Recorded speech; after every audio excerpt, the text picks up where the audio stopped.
fear, false expectations that aren't real. That fear is what drives people to then manifest all these things in their head versus like, no, hold on, hit the brakes, let's pause.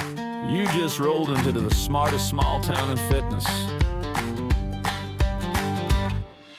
Welcome to Smittyville, where the trainers level up. Big reps, big vision, yeah, we're building it up. Smartest small town in fitness. Pull up, lean in, with Mayor Chris Smith and Chrissy Van. A podcast for personal trainers. Let's get to work. All right, Chrissy, what are we going to talk about today? What's happening? We made up a term. Maybe we didn't. It probably exists. There's not a lot of original thought in the world, but toxic perfectionism. Well, you made it up.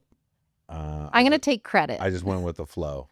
Yeah, I think it stems off of a conversation when I was, meeting with the city council earlier in Smittyville. I was like, actual city council? No, mayor of Smittyville city council. One of our city councilors, Nastasia, and I were having a conversation, and it was around just like performance and peak performance and just kind of the mindset of certain individuals and just, again, life's lived experience and where they're at and just this desire to be great. And if I can't be great, then I'm a loser. And it's like, no.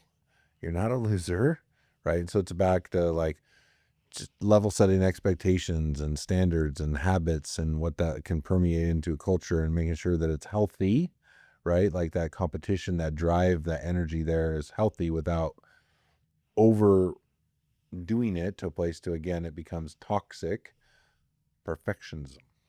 Yeah, I think that, and I don't even want to say this generation because I think anyone exposed to social media, I'm going to full stop say that's the reason why we're in a climate that feels like that, because you are constantly seeing everyone's highlight reels. You are constantly, if you're posting a certain type of content, then you're getting fed from the algorithm more of that type of content, which is a constant reminder of who your competition is, and then you're comparing yourself. And we know that old saying, comparison is the thief of joy. But I also think it's something that can inhibit people greatly from their potential. Because if you're striving to be the equal of something that you see out there, and then you're constantly putting yourself in a state of not good enough, then all you're going to produce are results that are not good enough. Yeah, I think there's the individual dynamic and then there's the team dynamic as well. Well, you legitimately are in competition. So in like our business, and we got different leaders and managers, and we've seen this. And this is the conversation that Anastasia and I were having, was there are certain leaders and managers where they're in competition and they're like some of our highest performers. But if they're not number one that month, they feel like they're a total loser or a failure. And it's like, did you do your best? Yes. Then that's enough. No, but I only did whatever. It's like, doesn't matter. That's enough. Did you do your best? Yeah, but I could have, I should have, I would have, and now I know. And it's like, yeah, but you didn't. Right. And it's easy to have, hindsight's always 20/20, right? To look in the back and go, well, gosh, now that I can really see what happened, now I would have done this differently. Sure. But you did the best with the information that was available on any given day, any given month, or whatever it is, based on kind of how you're quote unquote judged or compensated or whatever else it would be. Right. So I think that's where some of it stems from. I mean, I definitely think there is that piece of like every individual and the ecosystem and the disease of like some of the social media and the blue light, if you will, that sucks you in. And I think there is some of those individuals where they're kind of past that maybe, and they're just in this high performance mode. But then again, it's just, how do I know that I did my best and what do I do with that? Yeah, it's probably a common trait that you encounter amongst high performers or people that are wanting to be high achievers, because I think in order to strive to that, you have an inner engine, obviously, that's what motivates you in that pursuit. But you also can be your own harshest critic. So how would you coach somebody then that has lofty goals and wanting to be that star team member as part of your team, but you notice perhaps that that's a mindset that is basically robbing them from their own potential? Yeah, I mean, I think we're just going to try to level set, ground the conversation. And again, I'm often talking to young leaders around like IQ, EQ, and BQ. So that one in particular falls more into an EQ and a BQ from a business intelligence standpoint. So sometimes I tell people, like, look, like, how much do you love the industry? How long do you think you're going to be here? You're really going to make a career of this. So if you're going to do all that, and let's just play that out. So let's say eventually you're going to end up owning your own gym someday. You're 60 years old, you own your own gyms. How old are you now? And they're like 24, 25, 26. So let's do the math. So 34 years. So like, what are we doing? Because a lot of stuff is rushing through in their own mind back to failure. Like if you don't think you're going to experience adversity and, critical situations and real challenges or whatever, like you're kidding yourself. If again, your aspirations are to do really big things and have a lot of success. So I think a lot of it's just help people understand like this is part of the journey, right? Versus again, this idea of like, yeah, you failed. Because we can still revisit what do you think went wrong? Where do you think you could have been better? Let's talk about that. What advice can I give you? Here's some perspective. Here's some things to change maybe in your daily behaviors or how you show up or how you interact with your team, how you manage up, how you manage down. Like there's a whole spectrum of things that I might give you advice on, right? Based on that dialogue that we're going to have and the information of kind of uncovering what's taking place. But yeah, so there's a lot of moving pieces for sure. What did some of those follow-up conversations look like? Yeah, I think you want to listen and make sure that you're listening to be heard, which we've talked about. But I just think that listening is a skill that a lot of people don't practice anymore, right? And again, I think that's part of it is because I'm constantly like, I don't have to. Don't like the message next versus like, what are they trying to say? What is the actual message here? And I'm not even saying from like a phone perspective. I'm talking conversationally to say like, where is this coming from? Right? I'm seeking to understand so I can help reshape or reframe what it is you might be experiencing.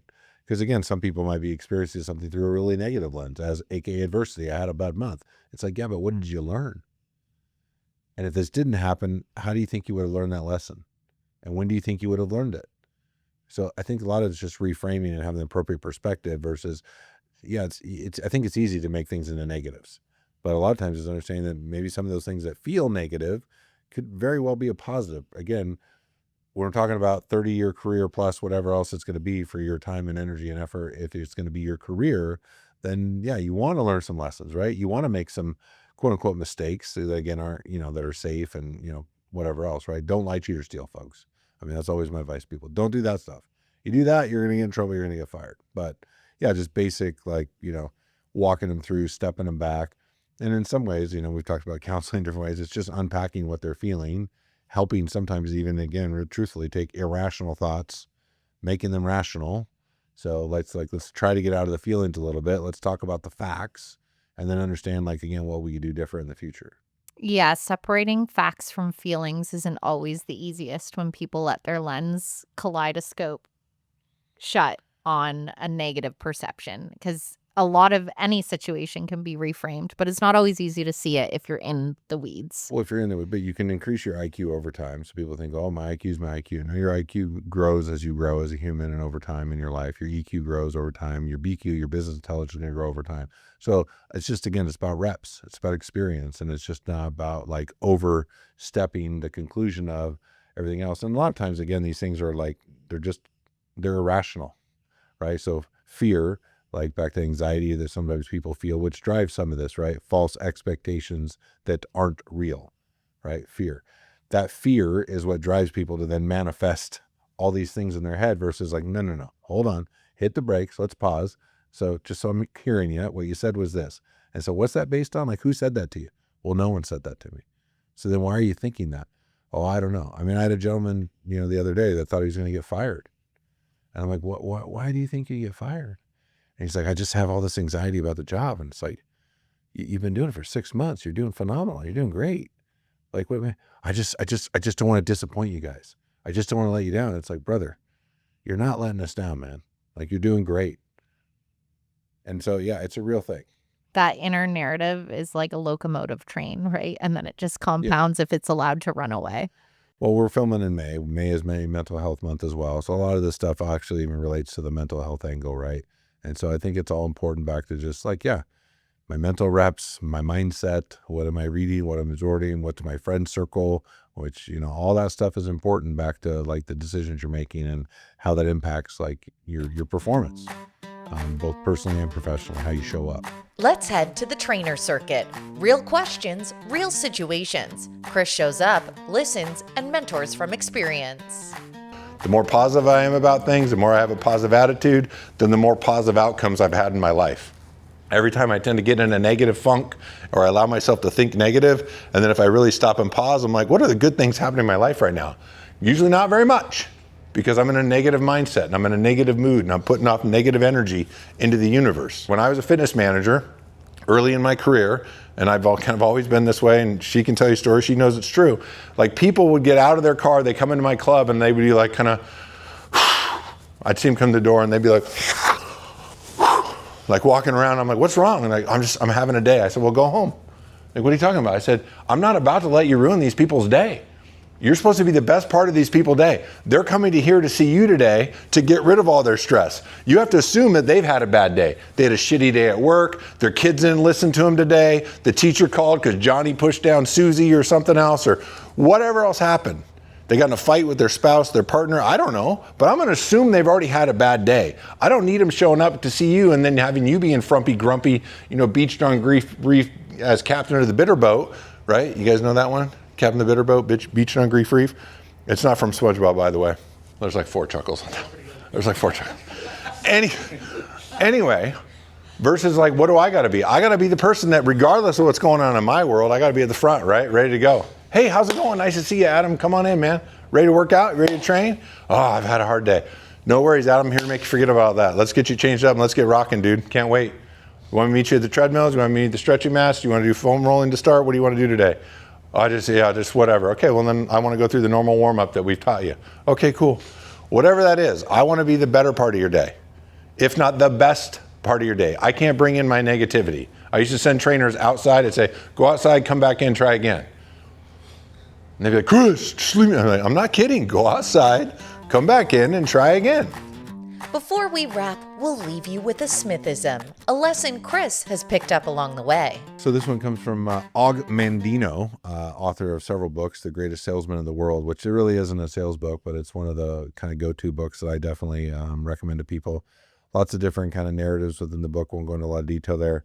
But one of the things that one of the kind of chapters talks about, I will treat this day as a new day. And so I think in this idea of toxic perfectionism that we're talking about, if you find yourself having a tough day, a bad spot, then just understand it's one day. And the sun's going to rise tomorrow, so let's treat this day as a new day. That's today's Smithism. Chris Smith is the mayor of Smittyville, and I'm Chrissy Van, your town correspondent. This is the smartest small town in fitness. We'll see you back here every other week.